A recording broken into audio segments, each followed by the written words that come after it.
What's up again guys, this is GRS Motovlog. Welcome back to my channel, and of course, this is the third episode of our Tarlac Province group ride. At syempre, pupunta naman tayo sa last third destination sa San Jose, Tarlac, kundi sa Monasterio de Tarlac. Ito pala ang binigay na ruta ni Google Map papuntang Monasterio de Tarlac na may layong 31.2 kilometers at halos mag-iisang oras din ang biyahe neto.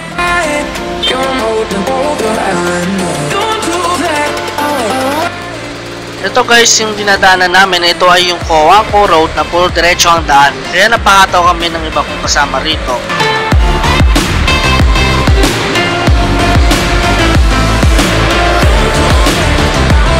Maiengganyo ka rin dito sa ibang cornering banda dito sa Coanco Road, pero nag-aalangan ako kasi pudpud na masyado ang gulong ko at kailangan ng palitan. Habang binabaybay namin itong daan na to, namamangha na ako sa napapansin ko dahil tanaw mo na ulit ang magandang tanawin dito papuntang monasteryo. At ayun nga guys, napahataw na rin sila Sir Jelron at yung iba namin kasama sa likod ko. Maraming ganda ng daan dito. Tapos magandang tanawin.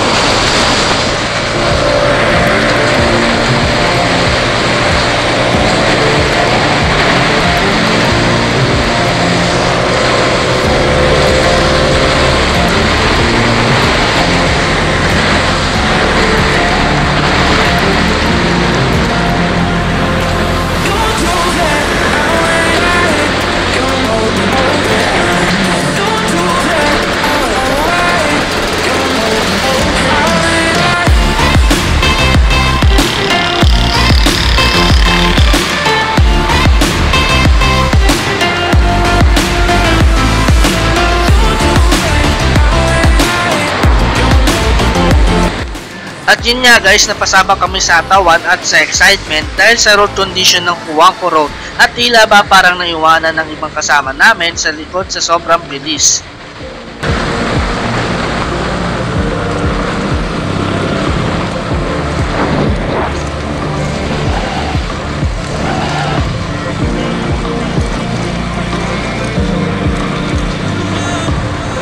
Wow!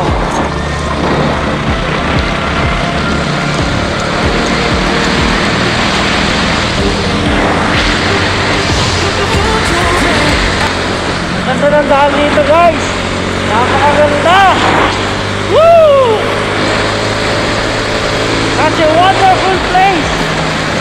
Parang naalala ko yung papuntang Dingalan Aurora, ganito na ganito yung niya daan. Hindi ko makakalimutan din guys, one of the best. Go right.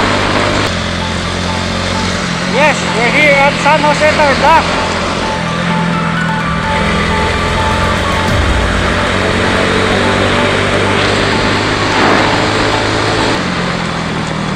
Wow! Oh my God! Shit!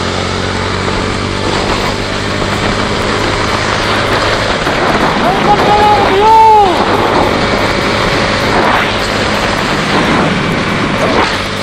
Grabe! Goosebumps ako, goosebumps!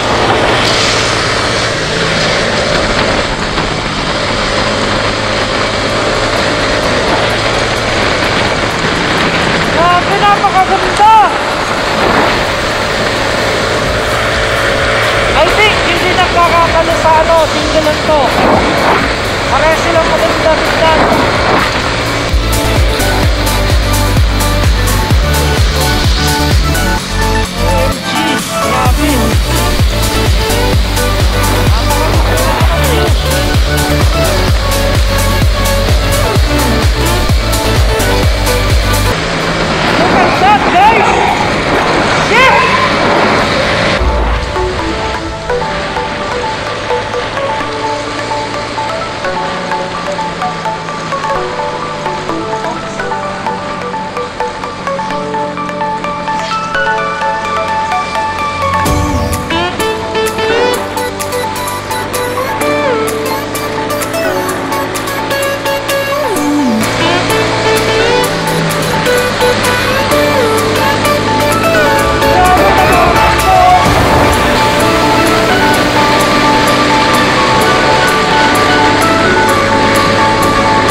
After namin sa atawan sa Coangco Road, nalalapit na kami sa tuktok ng Monasterio de Tarlac at paapil na ang mga daan neto papunta roon. Bale nasa Lubigan Barangay Road na kami pero di pa din natatapos ang nakakaakit ng mga view dito kaya enjoy pa rin ang ride namin.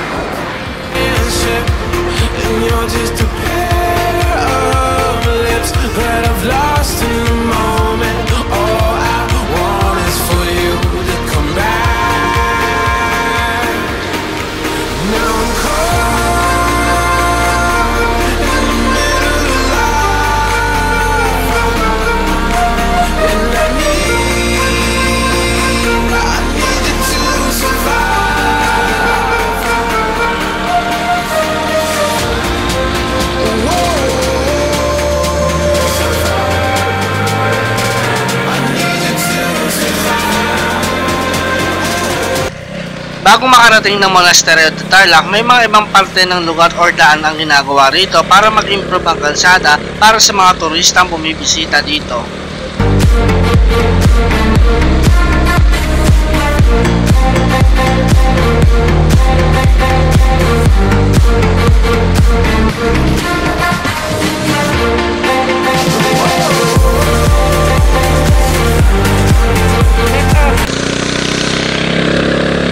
Grabe, pa-uphill pala to. We did not inform about this kind of road. Tapos ginagawa pa. Pero syempre, konting ano lang, pag-iingat talaga.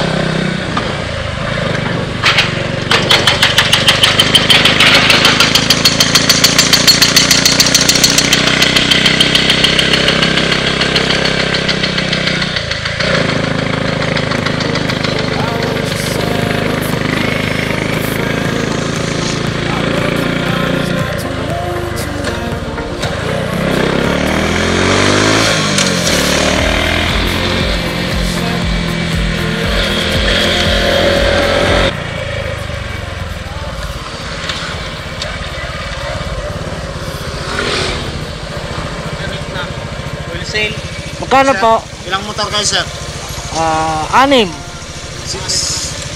20 pesos sa isang motor, bali 120 po, 6 na motor. Ngayon nababayaran? Ayun na po, sir.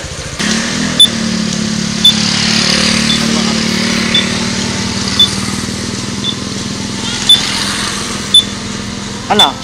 Kasama? 120 ano? 20 pesos. Ano?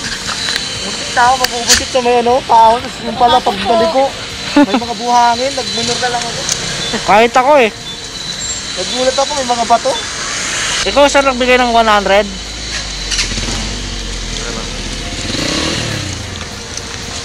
Sir. Okay. 50 pesos, sir, sa sakyan ko. May isa man, Dre. So nandito na tayo finally sa Monasterio de Tarlac. Grabe, kakaiba yung mga dinaanan natin. May paahon, may pababa, tapos may ano, twisties. Pero napakaganda guys. Grabe, sobrang ganda ng views.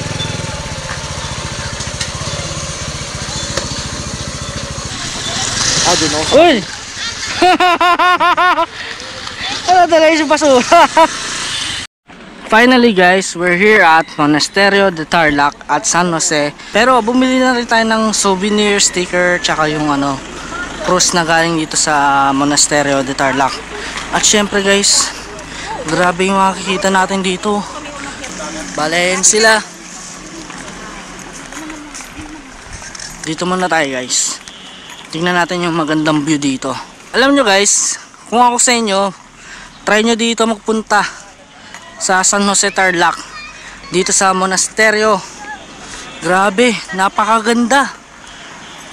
Grabe. Sorry, ayoko magmura. Pero namamangha ako sa ganda ng view. Kung makikita mo guys, napakaganda. Syempre, yan ang lupit. Mga bulumbundukin ng Tarlac tsaka Zambales. Ano to? May wishing well.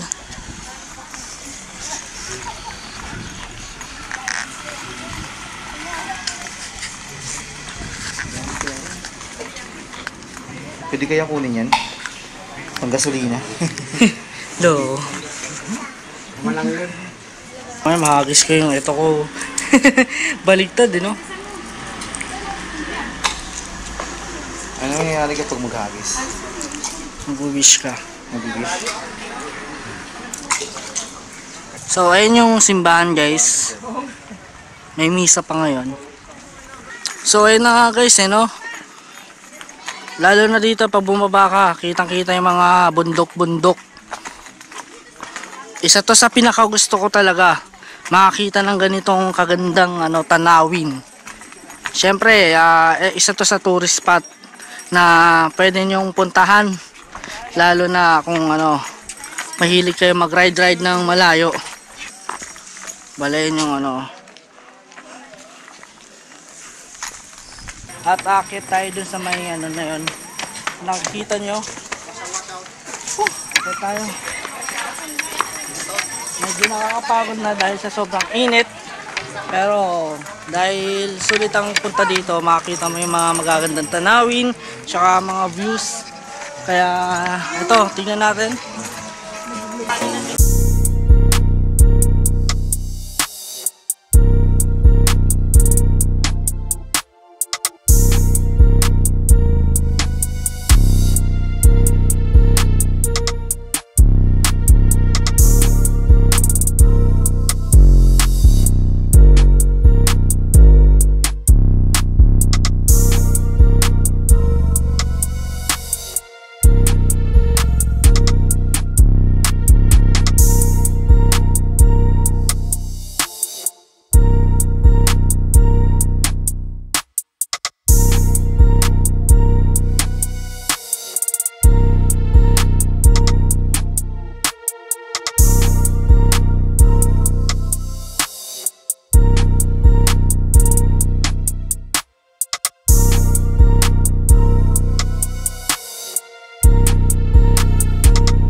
So guys, bale ito na. Dahil napuntahan na natin ang tatlong location na tinur natin sa Tarlac, ang Goshen Resort and Hotel, then yung Capas National Shrine, at ito ang Monasterio de Tarlac. Successful yung ride namin ngayon, at syempre ito nga, pauwi na kami. Pero yun nga, maya maya pa kami maghihiwalay. So ewan ko lang kung ilang oras yung biyahe ba pauwi. Guide us Lord, sana makauwi kami ng payapa, at sana yun, ride safe sa amin.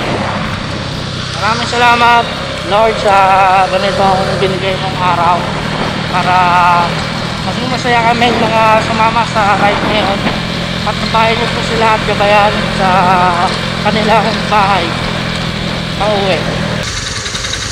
Sir, salamat. Sige ka. Sige sir. Diretso na rin ko yung Tarlac. Sige sir. Ingat ka sir, ingat! Sige ka. At syempre guys, in-enjoy namin ang hatawan bago umuwi kahit umuulan.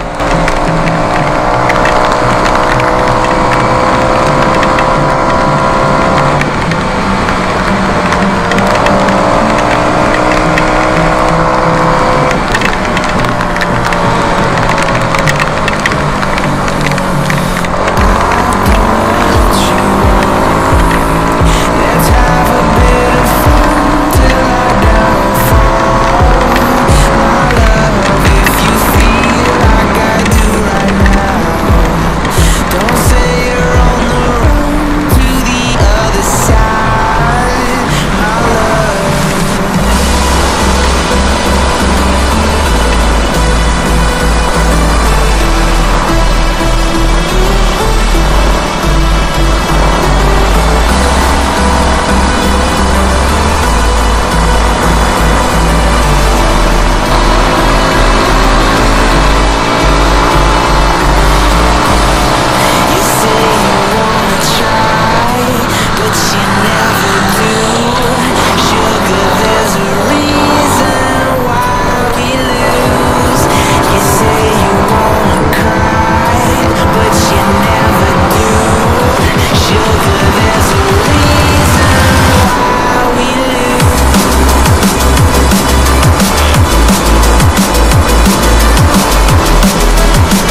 syempre bago pala magtapos tong vlog na to, shoutout muna tayo kila Sir Andy Trip, Romel Francis, Jason Alimorin, Turtle Race Motovlog, Rodolfo Villegas Jr., Aaron Valvarez, Tarek Yasis, JDR Motovlog, at kay Reynan More. Maraming salamat po sa pag-comment para sa shoutout, at sa mga gusto pa dyan ma-shoutout, comment below lang dito sa video na to at shoutout natin yan next Motovlog.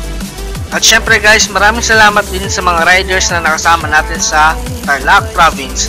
Kila Sir Andy, Sir Alex, Sir Jelron, Sir Romel and Michi Pascasio, syempre pati na rin kay Master Mark at sa kanyang OBR.